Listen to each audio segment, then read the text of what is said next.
Welcome back ಶಿವದಿ explore YouTube channel. ನಾನು ಶಿವರಾಜ್. ಏನು ಈ ಒಂದು ದಿವಸ ಭತ್ತದ ಗದ್ದೆಗಳ ಮಧ್ಯೆ ಇದೀವ ಅಂತ ನಿಮ್ಗೆ ಅನ್ಸಿರ್ಬೋದಲ್ಲ. ಎಲ್ಲಿ ನೋಡಿದರೂ ಸಹ ಹಚ್ಚ ಹಸಿರಿನಿಂದ ಕೂಡಿರ್ತಕ್ಕಂತಹ ಒಂದು ಗ್ರೀನರಿ ವ್ಯೂ ನೋಡಲಿಕ್ಕೆ ತುಂಬ ಚೆನ್ನಾಗೈತೆ. ಇದು ಕೇವಲ ಮಳೆಗಾಲದಲ್ಲಿ ಮಾತ್ರ ನೋಡಲಿಕ್ಕೆ ಸಾಧ್ಯ ಆಗ್ತದೆ. ಸೊ ವಿಷಯಕ್ಕೆ ಬರೋಣ.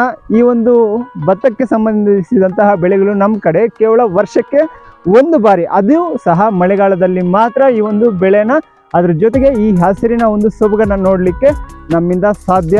ಈ ಕಡೆ ನಿಮಗೆ ಕಾಣಿಸ್ತಾ ಇರತಕ್ಕಂಥದ್ದು ಕೆರೆಯ ಒಂದು ಕಟ್ಟೆ.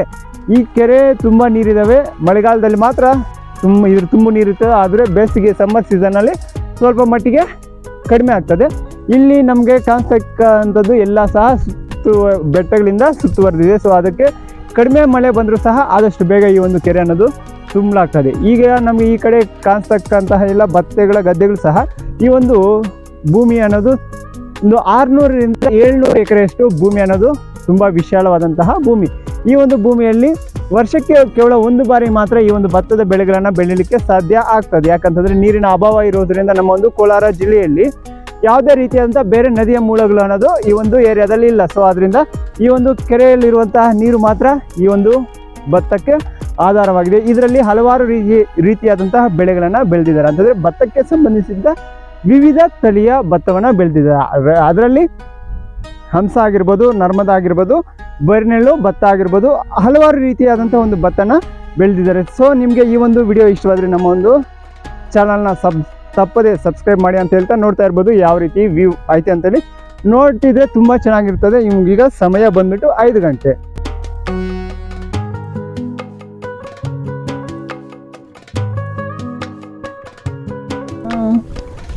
ಕಂಡ ಪಡವ ಈತನೈನ ಎಕ್ಕಡುನ್ನ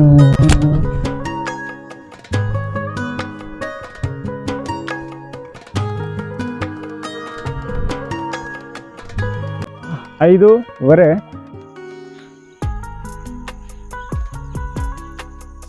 ಕತ್ಲಾಗುವಂತಹ ಸಮಯ. ಸೊ ಸಂಜೆ ತುಂಬ ಚೆನ್ನಾಗಿರುತ್ತೆ ಈ ವ್ಯೂ ಅನ್ನೋದು, ತಂಪಾದಂತಹ ಗಾಳಿ. ಈಗ ಭತ್ತ ಅನ್ನೋದು ಚೆನ್ನಾಗಿ ಫಸಲು ಬರಬೇಕಂತಂದರೆ ಭತ್ತದ ಗದ್ದೆಗಳಲ್ಲಿ ತುಂಬ ನೀರು ಅನ್ನೋದು ಬಹಳ ಇಂಪಾರ್ಟೆಂಟ್. ನೋಡಿ ಎಷ್ಟು ಈಗ ಭತ್ತದ ಗದ್ದೆಗಳು ತುಂಬ ನೀರಿದ್ರೆ ಮಾತ್ರ ಕ್ರಾಪ್ ಅನ್ನೋದು ಚೆನ್ನಾಗಿ ಬರಲಿಕ್ಕೆ ಸಾಧ್ಯ ಆಗುತ್ತೆ. ಈ ಕಡೆ ನೀವು ನೋಡ್ತಾ ಇರ್ಬೋದು, ಈಗಾಗಲೇ ಭತ್ತ ಅನ್ನೋದು ಬಿಟ್ಟೈತೆ. ಭತ್ತದ ಗುಳಕೆಗಳು ಅಂತ ಹೇಳ್ತಾ ಇರ್ತೀವಿ ನಮ್ಮ ಕಡೆ. ಇದಾದ ನಂತರ 1 ತಿಂಗಳಾದಮೇಲೆ ಇದೊಂದು ಕ್ರಾಪ್ ಬರುತ್ತೆ, ಆವಾಗ ಇದನ್ನೆಲ್ಲ ಕೊಯ್ತೀವಿ.